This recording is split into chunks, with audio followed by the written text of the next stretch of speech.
Hello bachcho, let's read this question. So this question says two small spherical drops having radii in the ratio 4:3 falls from a height to the atmosphere.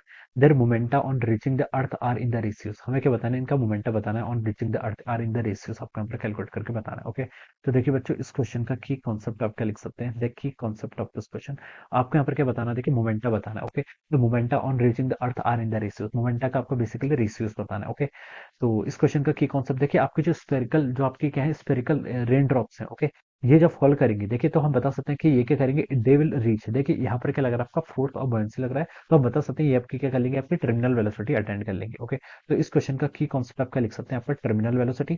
Terminal velocity क्या होगी, यहाँ पर आपकी constant velocity होगी। इस constant velocity से क्या करेंगे, आपका रीच करेंगे। Okay, surface of the earth. Okay, अब देखिए बच्चों, जो आपका टर्मिनल वेलोसिटी का फॉर्मूला होता है, इसको हम देखिए कैसे लिखते हैं। टर्मिनल वेलोसिटी की जो डिपेंडेंसी होती है वो क्या होती है आपकी, देखिए 2/9 R square times g into क्या होता है आपका sigma minus rho, sigma minus rho. Okay, divided by क्या होता है आपका ईटा। ओके, ये आपका this is a formula for the terminal velocity. ये क्या आपका टर्मिनल वेलोसिटी का आपका फार्मूला है। ओके, यहाँ पर क्या देखिए सिग्मा, सिग्मा आपका क्या है डेंसिटी किसकी, आपके रेन ड्रॉप्स की। रो क्या है, जिस मीडियम से आपकी पास कर रही है, एटमॉस्फेयर से पास कर रही है, तो एयर की यहाँ पर क्या होगी आपकी डेंसिटी होगी। ओके, ये हम यहाँ पर से क्या बता सकते हैं। ऑलराइट, तो अब देखिए बच्चों, ये आपका टर्मिनल वेलोसिटी होगी। अब देखिए हमें हमें क्या बताना है, हमें रेशियो बताना है। और रेशियो बताने के लिए आपको सिर्फ क्या चाहिए, देखिए कांस्टेंट टर्म को हटा लेते हैं। ओके, हमें सिर्फ क्या चाहिए, डिपेंडेंसी दे। इस पर चाहिए देखिए आपको रेडियाई का रेशियो गिवन कर रखा है, तो हम बता सकते हैं आपका टर्मिनल वेलोसिटी। देखिए यहाँ से क्या लिख सकते हैं, आपका टर्मिनल देखिए 2/9 कांस्टेंट टर्म है जी, ये बाकी सब कांस्टेंट टर्म है, तो हम बता सकते हैं जो आपकी टर्मिनल वेलोसिटी होगी it is proportional to R square. ये क्या आपके रेडियाई की क्या आपके प्रोपोर्शनल है। ओके, ये आपकी टर्मिनल वेलोसिटी होगी। तो हमें क्वेश्चन में देखो रेशियो वेलोसिटी का नहीं मोमेंटा का बताना है, तो मोमेंटम को हम देखिए कैसे लिखते हैं। मोमेंटम होता है आपका मास टाइम्स वेलोसिटी। ओके, तो हम लिख सकते हैं देखिए बच्चे यहाँ से मोमेंटम कितना हो जाएगा, मोमेंटम हो जाएगा आपका मास।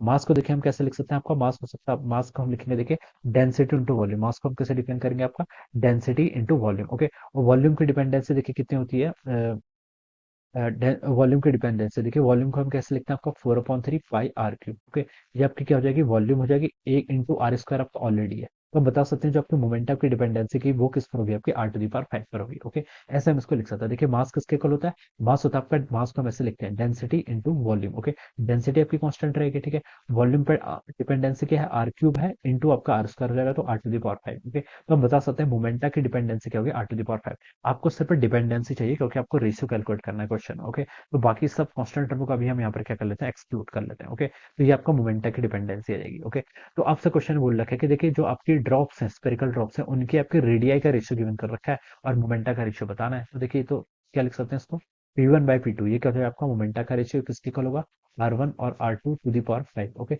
ये आप यहाँ पर से इसको ऐसे लिख सकते हैं। R1/R2 की वैल्यू आपको क्वेश्चन में गिवन है कितनी है, 4/3 टाइम्स कितना हो जाएगा आपका 5 के इक्वल। ओके, तो ये आपका आंसर आएगा। ओके, आपको देखिए इसको ओपन कर लीजिए, 4 का देखिए 4 के बाद 5 कितना होता है, 4 × 4 16, 16 × 4 एट 64, 64 × 4 256, 256 × 4 करेंगे तो आपका 1024 के इक्वल होना चाहिए।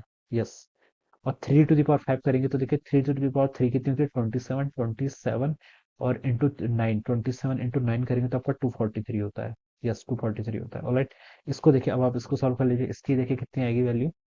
इसको हम देखिए सॉल्व कर लेते हैं, आपका 4 से तो ऊपर ही आ रहा है। ऑलराइट, तो इसकी वैल्यू देखिए कितनी आ रही है, 1024 डिवाइडेड बाय कितना आएगा आपका 243 के इक्वल आएगा। तो इसका 4.21 के इक्वल आ रहा है, कितना आ रहा है आपका 4.21 के इक्वल। ओके, तो ये आपका रेशियो आना चाहिए 4.21 को। देखिए ए ऑप्शन में लिखा है 4:4, तो ये तो 1 ही हो गया ऑलमोस्ट, तो ये तो आपका हो नहीं सकता, ए ऑप्शन डिस्कार्ड हो जाएगा। बी में लिखा है 1:2, ये तो आपका 0.5 जैसा आएगा, तो ये भी आपका इनकरेक्ट हो जाएगा। सी में लिखा है 4:2, ये आपका 2 के इक्वल आएगा, तो ये भी रॉन्ग हो जाएगा।